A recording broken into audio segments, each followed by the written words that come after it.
How do you fine tune and get down to the bare bones of who is the authentic Brely, who I am down to these fine points? How did you come to that? Well, it took some time, but what happened is I think I kept being called to be my most authentic self when I was studying with Tasha Smith in acting class. She would I heard her workshops are amazing. Her workshops are incredible, and they will sharpen and tune you. And one of the things she called us on ourselves when she saw that we weren't being who she knew us to be personally. Wow. She's like, who is this? Wow. I just need you to be Brely in this scene, in this circumstance, as this character. What are you doing? And she would call us on it. I mean, really call us on Right. it. And so that training helped me in stepping away from that. I realized I was my most authentic self when I was a child. I was not tainted by the world.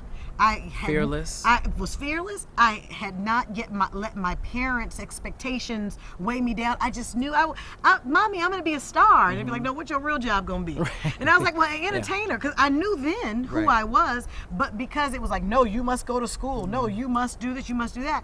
The world and that kind of thing kind of, changes you. But when you think about it, if you can just remember who you were as a child and what those things were that you loved and that you did without wanting to eat, with time would just pass you by, if you can remember that, that's your most authentic self. Because deep down, that person is still there. We're still here. We even had exercises in class that you would talk to that person and say, wow, what do you want from me? What do you expect from me? Like, what do you, talk to that child in you, and that just gets you back to who you were from day one without all the influence. Wow. Yeah. Wow. Now that I'm 20 pounds lighter, I can put my socks on standing up. Did I just stand up and put my sock on? Where'd my stomach go? Where's my double chin? Bigger girls wear shapers under everything. Okay, Jenny Craig. Yes! 40 pounds. Oh my gosh. What was it like to go through that experience and then talk about it in such a public way? Because oftentimes weight is a very sensitive subject. It's a very sensitive subject, and that's what led me to Jenny Craig. I was over 200 pounds, I had done Sparkle, and thank God for those 200 pounds, because that's what got me to roll. Come on, Like, let's come on. Because, you couldn't be, I said, all my skinny girlfriends couldn't have done this role. Right. And which led to some awesome conversations with young people. But to get straight to the weight matter, sitting at home, watching TV, thinking, oh, there's 3 months to this, to the red carpet event. I'm thinking about Jordan. I lost 50 pounds, Right. and Tika, that body. All these girls are so beautifully shaped, and Yeah. I don't want to be the only fat girl. Honest, Right. I don't on the carpet. So, Right. 1-800 number came on the screen. I called 1-800 Jenny Craig. Hi, I want to lose some weight, and they're so kind. They want to know what you have going on and why. And as I explained myself, I always call her an angel on the phone. Said, honey, I think you have the wrong department. Let me transfer you to marketing. Wow. Transferred me to marketing, and next thing I know, I'm the face of Jenny Craig. Just like that. When I tell you, I called the 1-800 number. She transferred me to marketing. Marketing said, I don't think I should be talking to you. I feel like I should be talking to your manager. Well, wow. You should know, I didn't have a manager or an agent. And I just recently, after Sparkle. So people say, oh, you need this and this and this to be in this industry. No. Not all the time. No. My management, his name is JC. Wow. Jesus Christ. Yes. Because I didn't have any of those things. And look at the strides I was able to make. Even, so I was like asking my housemate, act like you're my manager. Wow. Well, Jenny Craig, now you guys know. Right. But we pinned the deal, and I was there. Jennifer Hudson does Weight Watchers, and I was their face for Jenny Craig at the time, and it was a wonderful run. I was able to learn a lot about heart health, speak for the American Heart Association, travel the country actually, and encouraging people to let's get health right. And amazing. I'm so grateful I had the opportunity. Do you feel like you have now a healthy relationship with food? I don't. Okay. Well, and let's talk about that, because Jenny Craig was so wonderful that their programs, I had no choice. Their program is so foolproof that you have no choice but to lose the weight, because you're doing what you love to do anyway, which is eat. Right. And that's what I love to do. Wow. So soon as the program was over, yeah. The fight is on. The fight was on. And I didn't quite go back, didn't like portion control, this kind of thing. But when they're giving you the food, you kind of become a little bit, dependent upon Sure. that. And I never really got to a place where I could do it on my own. Hence, a little bit of the pounds came back. But then it's like, Lord, when I tell you my steps are ordered, Yes. so I'm going, Lord, I done gained some of this. Jenny Craig was so gracious to let me be the face of their company in front of millions of people. You know, it's a $600 million company. It's a lot of pressure too. It's a lot of pressure. So, and then it's over now, and I'm gaining the weight back, but I'm trying to fight against it. And then I get a phone call from Indy Brown of Tridestin Films and says, Brely, I hope you didn't lose too much weight because we have a role for you, but you got to be a little thick for it. Wow. Timing. Really? Timing. Really, God? Is Yeah. that what you're going to do? Is Yeah. that really going to happen? You're right. So, which brings us to Man in 3B.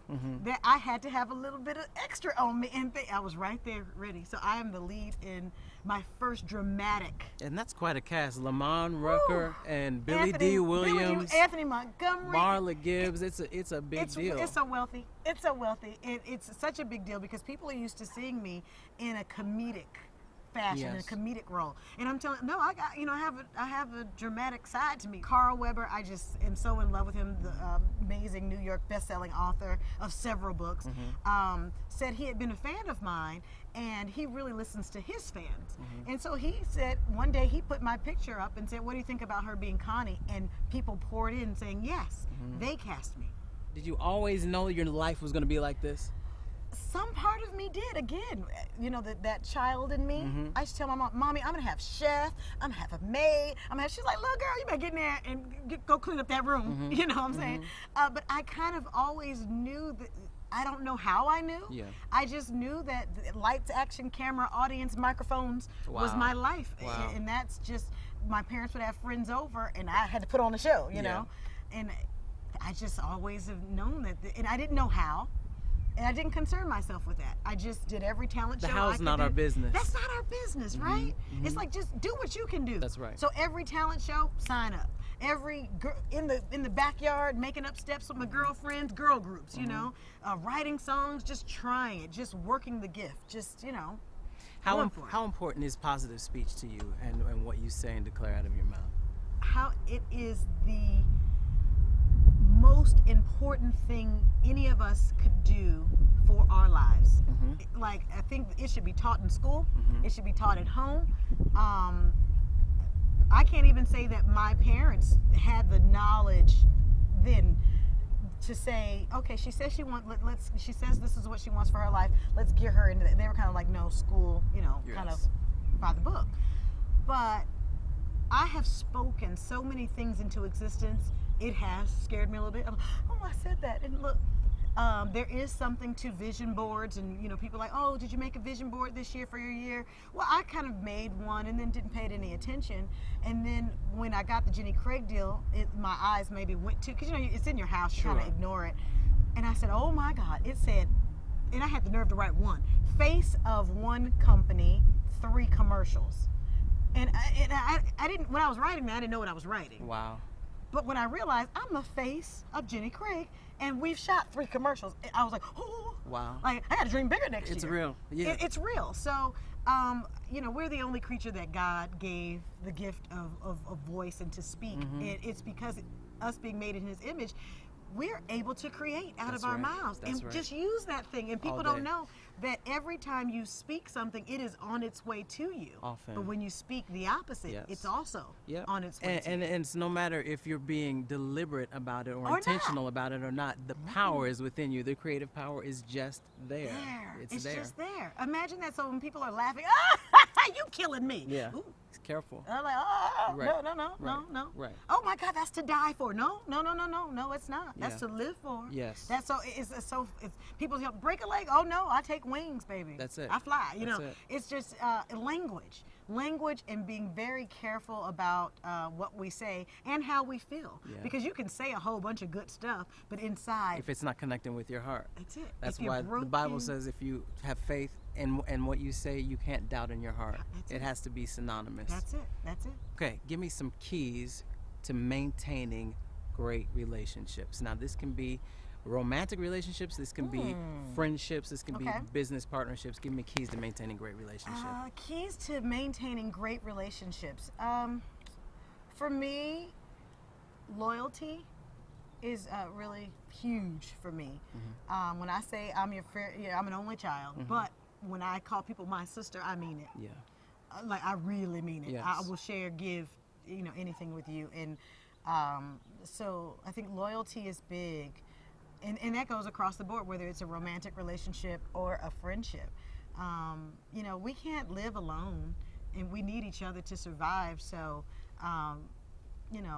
being dependable, I'm one of those people. I'm like, my friends, my family can depend on me. Yes. And so it does put me in a place of pride sometimes, because when I'm in need, it's hard for me to be like, I need you. Yes. So I love my friends who like, wait, hold on, something ain't right with you. Let me come to your aid, because I have found myself, trying to be so strong that I'm not asking for what I need. Sure. But I wouldn't say keys, but I would just go with key, and I would say to focus on that loyalty, because that's going to cause you to be honest. That's right. It's going to cause you to give. It's going to cause you to love. And I was just talking to, I was going to say my sister, and we were kind of both dealing with something, and I said, you know what we need to do? We need to lead with love. Wow. We will always end up in the right place You'll if always we win. lead with love. Give. When somebody wants something from you and you feel like they're almost even taking it from you, say, you know what? I'm gonna let you have it, and be okay with it. Yes. And God, I'll tell you, He will work the rest out. And it has truly been my experience that when I feel like I'm holding on to something and I'm like this, and I hear, let it go. In love, and be in love when you say, you know what, you can have it. It's okay. Yes. And if you need me to help you with it, I will. And every time it's blessed me double and beyond. Always every get single replenishment. Time. Oh my gosh. Always. That vessel that is continuous, the continuous flow. Absolutely. It's the grace of it. It's the loyalty. That's what I say. So many great things. Thank you for joining me Yes. today. Brely Evans can also be seen on the Laugh Mob's We Got Next. I think that is so great. Yes. What are the chances we have 2 shows with the same name? We Got Next. We Got Next. It must be true. It must be true. We Got Inspired Next. you and TV. We Got Next. Me, Brely Evans. We Got Next. We Got Next. Every Tuesday night on Aspire.